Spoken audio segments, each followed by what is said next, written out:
Mavazi na usafi. Msisitizo wa mavazi. Wafanyakazi wengi wanaangushwa sana na uvaaji wao kazini. Huvaa kama vile wanawatega waajiri wa kiume na kusababisha kuondolewa kazini hata kama wanafanya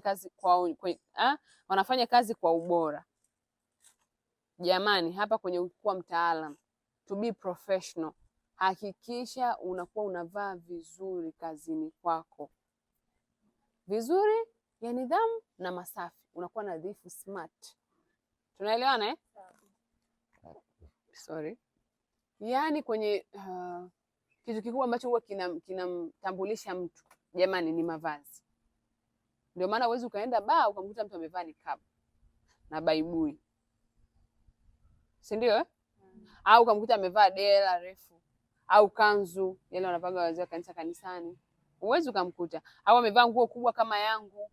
Haiwezekani eh? Ni kwa sababu gani? Anavaa kulingana na hayo mazingira yake.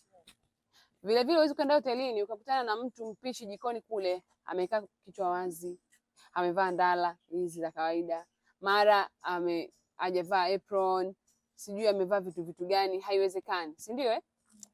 Haya yote ni kulingana na mazingira.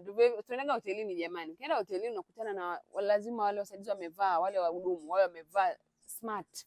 Huwezi ukaenda benki saizi ukakutana wamevaa na jezi za timu au wamevaa sijui nguo gani hazieleweki. Haiwezekani. Au amevaa kijora, unakuta pale mhudumu wa benki yani kwa anakuhudumia amevaa kijora amekichomeka kwa hapa.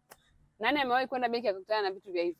Haiwezekani. Ni kwa nini? Ni kwa sababu hiyo ni moja kati ya customer care skills, kumuonyesha mtu to be professional, kuwa mtaalamu, ni pamoja na kuvaa mavazi yanayostahili kwenye eneo linalostahili.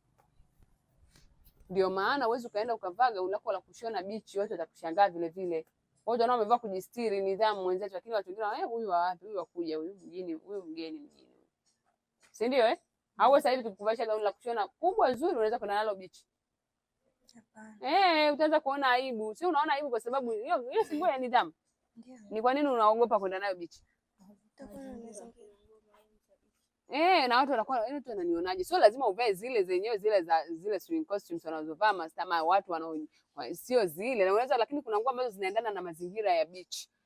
Si ndio eh?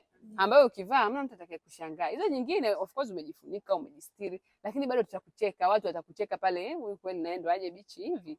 Hata kama ndo mchungaji, hata kama ndo shehe, jamani, ndo aje bichi hivi. Yaani kila mtu atakuwa anakushangaa. Ni kwa sababu gani? Kwa sababu umevaa mavazi ambayo yaendani na sehemu husika. Na sisi kwa wale wa kazi za ndani jamani, tukikuta umevaa kimini huku una deki pia tutakushangaa. Kama ambavyo tutakukuta umevaa kimini huku unaenda kusali, pia tutakufanyaje? Tutakushangaa. Kwa sababu sio mavazi hayo ya kuvaa kwenye hiyo sehemu. Kwa hiyo tujifunze kuwa wasafi, kuwa nadhifu na kuvaa vizuri. Kama hapa mlivyovaa, yani upo kiprofessional kabisa. Na nguo za kubana, sisi kituoni kwetu hatutaki nguo za kubana. Ndio maana mabegeni hayo tunawakagua. Na tukikuta unavaa nguo zako za kubana unazo kwenye begi, unaziacha hapa, tunazitupa sisi.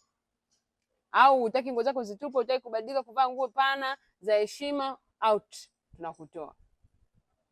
Tunaelewana jamani? Kwa hiyo tujitahidi kuwa tunayafuata haya mafundisho. Hakikisha unapokuwa kwa mwajiri wako unavaa kwa heshima, unavaa nguo safi kila siku. Nguo yako imenyoshwa vizuri.